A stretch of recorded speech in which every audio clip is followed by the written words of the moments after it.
Hello and thank you for stopping by.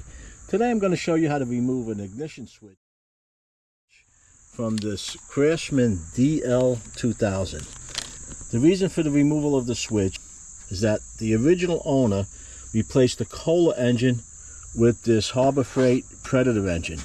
He had a tech come in and install it, but they couldn't wire it up correctly. As you can see, there isn't any battery in here, there isn't any electric. No chance of anything starting or whatsoever. First thing you want to do is to remove the harness.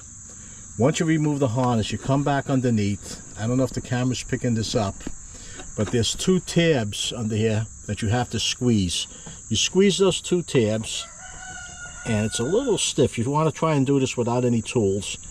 On these older machines, this plastic is pretty brittle, and I don't want to break this because I'm not changing it. I just want to trace these wires.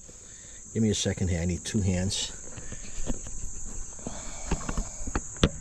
We're wiggling and jiggling, and there we go. Got it out. The reason I'm showing this is I had a little difficulty pulling this out. I thought these two tabs, one here and one that was here, had to be pushed up to pull this out. Oh, I was wrong.